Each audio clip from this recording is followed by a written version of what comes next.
Bonjour à toutes et à tous, bienvenue sur le plateau du Siam TV à l'occasion de la 16e édition du Salon international de l'agriculture au Maroc, organisé sous le haut patronage de Sa Majesté le roi Mohamed VI, que Dieu l'assiste. Aujourd'hui, nous allons parler formation, recherche scientifique avec nos deux invités, en la personne de Monsieur Amélie Saïd, directeur de l'École nationale agricole. Bonjour. Bonjour. À vos côtés, Dr Fawzi Bakaoui, Institut national de recherche agricole. Bonjour. Et je mentionnerai aussi comme poste, comme casquette, directeur scientifique du Triple A. Effectivement. Voilà, qui a eu lieu en début d'ouverture du salon. Grande conférence et qui rassemblait pratiquement l'ensemble des ministres et des acteurs du secteur au niveau international. Effectivement. Alors, nous allons parler de l'École nationale de l'agriculture. Monsieur Amélie Saïd, pouvez-vous nous présenter cet établissement ? Merci beaucoup. Je tiens tout d'abord à vous remercier pour cette invitation très importante et que vous avez touché un secteur qui est d'une importance capitale, qui est la formation et la recherche. Très rapidement, l'École nationale d'agriculture de Meknès, c'est le premier établissement de formation d'ingénieurs agronomes en Afrique qui a été créé en 1942 et qui forme les ingénieurs et qui est un établissement autonome sous la tutelle du ministère de l'Agriculture. Et qui est sa mission, à l'instar de la loi 0100, un établissement de formation avec 3 missions. La première mission, c'est la formation initiale. La deuxième mission, c'est la recherche et le transfert de technologie. Et la troisième mission, c'est la formation continue, la formation continue. Et donc, au niveau rapidement, c'est un établissement qui a 8 départements techniques d'enseignement et de recherche, et qui a aussi des interfaces créées, et parmi ces interfaces et qui cadrent aussi avec la thématique du SIAM, qui porte sur tout ce qui est agriculture résiliente, et même une autre interface sur tout ce qui est de agriculture digitale. Donc on aura beaucoup plus de temps pour parler de l'ENA sur le cursus de formation, mais on laisse ça pour une autre occasion. Alors justement, j'aimerais avoir quel type de filière, quel type de formation sortent justement de cet établissement. Alors, le statut et la formation au niveau de l'ENA, c'est qu'elle forme des ingénieurs et qui peut aussi délivrer des diplômes de master, et dont les statuts aussi, c'est qu'il peut former des formations doctorales.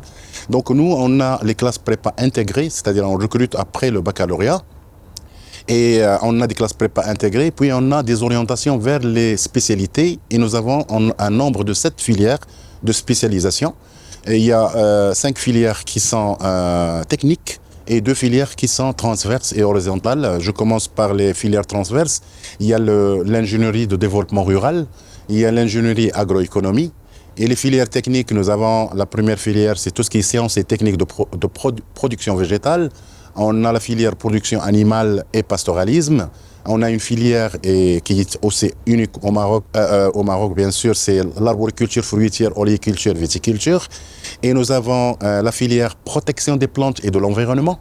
Et nous avons la dernière filière qui a été créée il y a 2 ans, c'est l'ingénierie en agroécologie, et qui est la tendance avec les orientations actuelles. Et en plus, nous avons 2 masters. Un master sur tout ce qui est agroalimentaire, beaucoup plus sur la qualité de l'eau et de l'huile d'olive. Et nous avons un master qui est international, coordonné par 3 établissements. L'ENA de Meknès, un autre établissement au Sénégal et un 3e établissement à Montpellier, et qui assure la formation de candidats venant de presque 14 pays à l'échelle de l'afrique. Pour finir, en termes de volume de candidats, on parle de combien chaque année c'est que avec avant l'ENA formait de petites promotions. Actuellement, et avec la stratégie GG, on est dans une politique d'augmentation d'effectifs. Donc, et avec cette génération, maintenant, on est entre 120 à 130 lauréats par année. Donc, et nous avons un objectif d'augmenter cet effectif d'ici l'horizon 2030 à 180 lauréats. Très bien. Alors, je me tourne vers le Dr Fawzi Bakaoui, Institut national de recherche agricole. Cet Institut national de recherche agricole existe aussi depuis quelques années, ou c'est quelque chose de récent? Non, il existe en fait, la station expérimentale de l'INA existe depuis 1914. 1914. Mais l'INA s'est développée, il y a eu plusieurs restructurations, mais en fait ça a commencé dans ce qui est actuellement le jardin d'essai botanique. Très bien. Et on s'est développé maintenant, l'INRA, à 520 employés sur 10 centres à l'échelle nationale, avec 23 stations de recherche, 3000 hectares de terrain pour faire les essais. Et disons qu'on a 4 axes ou thématiques de recherche. Bien.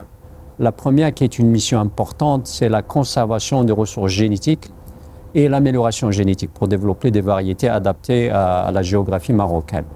Le deuxième axe, ça concerne la protection des plantes et l'amélioration de la conduite technique agricole. Le troisième, c'est en ce qui concerne la valorisation des produits agricoles pour aider notre export et la valeur de ce que l'agriculteur produit. Et la quatrième, les aspects socio-économiques. Alors justement, là, sur ce sujet-là, on voit la thématique choisie cette année, climat et agriculture pour des systèmes de production durables et résilients. Vous êtes en première ligne, vous êtes en ligne de front par rapport à cette situation. Et on l'a vu notamment, et je le souligne, sur la conférence de haut niveau AAA, où vous étiez partie prenante aussi dans les réflexions qui sont données au vu de cette situation. Alors l'initiative AAA, adaptation de l'agriculture africaine, focalise beaucoup sur l'Afrique. Et l'objectif, c'est de développer des initiatives avec des pays africains pour faire face au changement climatique. Et AAA essaye de trouver des fonds pour ces initiatives, pour ces projets. Et il y a 4 axes de recherche ou de développement ici. Un qui concerne le sol, deuxièmement l'eau, troisièmement tout ce qui est risque et assurance, et quatrièmement finance. C'est des éléments très importants. Je dirais 2, c'est plutôt technique, 2, c'est plutôt social et finance. Et l'INRA a contribué beaucoup dans le développement des technologies liées au sol. Et c'est pour ça qu'on veut partager notre expérience avec d'autres pays africains dans ce domaine. La conférence qui s'est passée à l'ouverture du SIAM focalisait sur l'aspect finance. Et elle était précédée par un atelier qui s'est passé le 18 avril, où des experts de finance et techniques se sont réunis. Nous avons invité des experts internationaux et des experts locaux pour parler justement quels sont les défis et comment trouver les finances pour aider les pays africains. Il y a eu un rapport qui a été lu durant la conférence ministérielle qui a été présidée par notre ministre de l'Agriculture le 22 avril. Très bien. Alors, maintenant, on a 2 pôles qui sont en chacun 2 institutions. Comment cette combinaison fonctionne aujourd'hui? Est-ce que c'est aujourd'hui une nécessité complète de travailler et de coopérer ensemble? Effectivement. Effectivement, oui. C'est un continuum. Formation, enseignement, recherche, c'est un continuum. D'ailleurs, on travaille ensemble dans le cadre d'un consortium. Il y a l'Institut agronomique Hassan II, l'ENAM de CNES, il y a l'ENFI et il y a l'INRA. Et nous avons, dans le cadre de la stratégie Génération Green, nous avons développé ensemble une feuille de route recherche. Et dans cette feuille de route, nous avons identifié les aspects importants donc, pour développer une agriculture productive et résiliente et un plan de recherche que nous avons, donc, qui est en voie d'implémentation. Mais si vous me permettez, j'aimerais bien donner un peu le contexte. Clairement. Il y a 3 éléments qui sont très importants et qui sont des défis qu'on doit adresser à travers la recherche et l'enseignement. Le premier concerne l'augmentation de la population. Entre 1975 et maintenant, la population de Maroc a doublé. Tout à fait. Et ça veut dire qu'on doit augmenter notre productivité et on continue à augmenter. Le deuxième défi, c'est les changements climatiques. Avec les sécheresses continues et récurrentes, on doit s'adapter au changement climatique. Et le troisième, c'est tous les aspects géopolitiques qu'on ne peut pas contrôler, comme la guerre qui a fait que les produits agricoles ont augmenté de prix et des fois même les pays bloquent l'export de certains produits. Face à ces défis, la recherche peut apporter une solution. Et d'ailleurs, c'est ce qu'on a discuté lors de la conférence de haut niveau qui s'est passée le 23 avril. Et lors de cette conférence, nous avons invité des experts internationaux. Il y avait une dizaine représentés par différents pays. Chacun a partagé son expérience. Si vous voulez, il y avait 2 thématiques importantes. On avait partagé en 2 panels. Un panel focalisé sur la stratégie de recherche et quelle technologie, quelle voie entreprendre pour développer une agriculture résiliente. Et un deuxième panel focalisant sur la stratégie de chaque pays qui concerne les ressources pour la recherche et la gouvernance. Alors concrètement, sur le terrain, j'imagine que vous avez accès à ces sources d'informations scientifiques assez pointues. Est-ce qu'aujourd'hui, les étudiants, les ingénieurs, les jeunes ingénieurs sont préparés à assimiler et à traiter toutes ces informations qui sont échangées au cours de vos Exactement. Et comme ça a été dit par mon collègue Dr Bkawi, sur le volet recherche, aussi dans les établissements de formation, parce que les enseignants ont un statut d'enseignant-chercheur, donc ils font 60% de la charge horaire en enseignement et 40% en recherche-développement. Et comme ça a été dit, puisqu'on travaille dans le cadre de consortium, et peut-être ajouter quelque chose que mon collègue, c'est dernièrement, même les chercheurs de l'INRA ont eu le statut pour enseigner aussi, c'est comme formateur et enseignant, mais pas de statut, c'est le statut chercheur, tout en assurant des activités de formation sans aucun problème. Et donc, nous, avec le consortium, ce qu'on joue, il y a des programmes de recherche qui sont d'un institut particulier et qui fait appel à des chercheurs ou des anciens chercheurs d'autres établissements. Il y a des soumissions pour des projets de recherche et on fait appel à des unités mixtes de différents établissements et on travaille ensemble. Et il y a aussi, surtout pour les étudiants, c'est que dans le cadre de la formation, ils sont appelés dans le cadre du semestre S6 qui est un projet de fin d'études. Il y a pas mal de projets de fin d'études qui sont réalisés en collaboration avec les chercheurs de l'INRA dans les stations expérimentales de l'INRA. Et donc, vous mettez à disposition vraiment bien tous sûr, les, c'est la mutualisation. Tous les outils, et c'est un gain de temps exceptionnel. C'est la mutualisation avec les 10 centres pratiquement qui existent au Maroc. Et c'est une volonté de notre ministère pour travailler d'une manière mutuelle et mettre à la disposition. Et c'était l'objectif de la signature de cette convention de ce matin. Alors, je vous interpelle tous les deux. La problématique, maintenant, on la connaît. Bon, les problèmes de sécheresse avec l'irrigation. Concrètement, est-ce qu'on voit aujourd'hui sortir des projets? Parce que la typologie marocaine est quand même propre. Enfin, nos solutions sont adaptées à notre réalité. J'ai envie de dire, peut-être pas les mêmes réalités qu'en Europe. Est-ce qu'aujourd'hui, on voit sortir de nos établissements et de nos instituts des solutions qui répondent aux besoins de nos agriculteurs? Oui, d'ailleurs, je l'ai présenté dans mon intervention.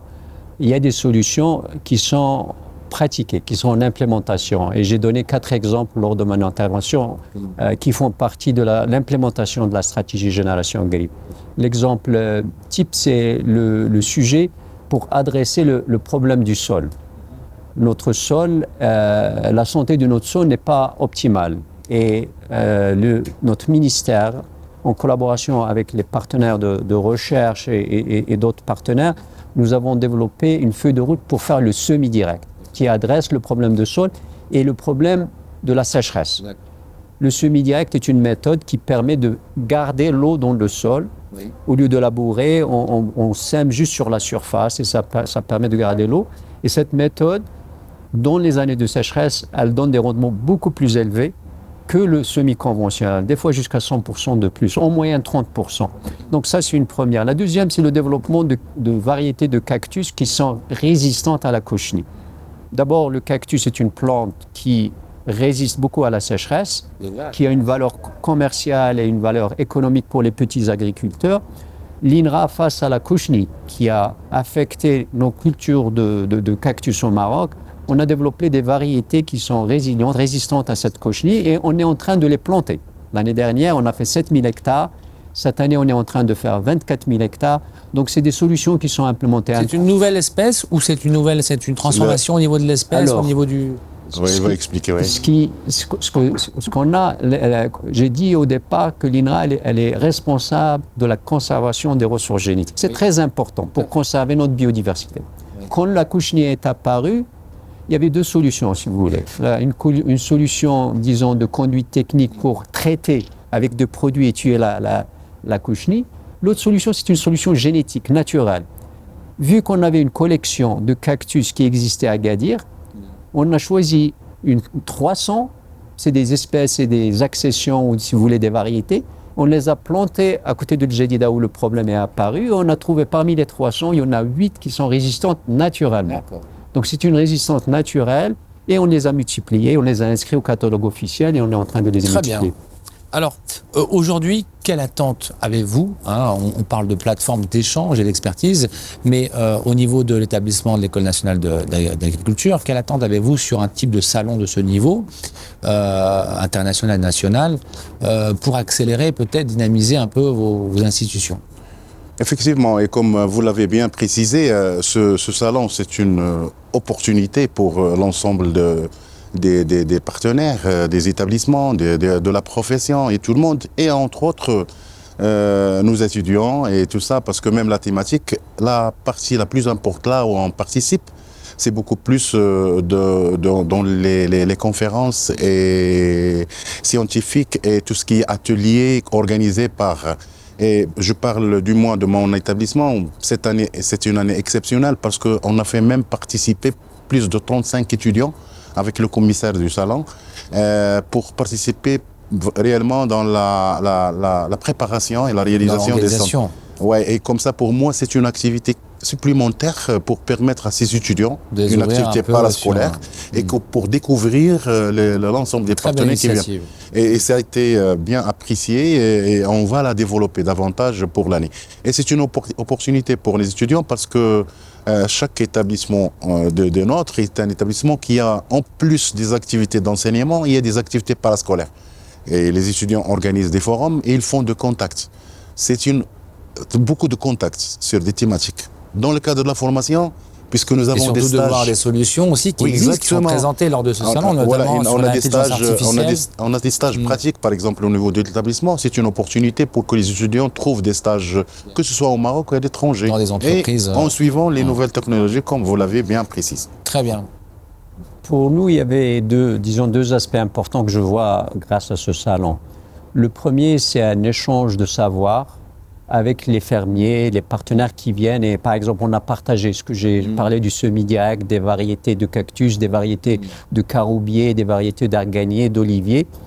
Et aussi, hier, nous avons fait une annonce de 3 nouveaux livres digitaux qui sont disponibles gratuitement, qui résument un peu les résultats de la recherche de l'INRA avec nos partenaires. Très bien. Ça, c'est le premier volet. Le deuxième, qui est très important, c'est une opportunité pour rencontrer des partenaires de l'étranger.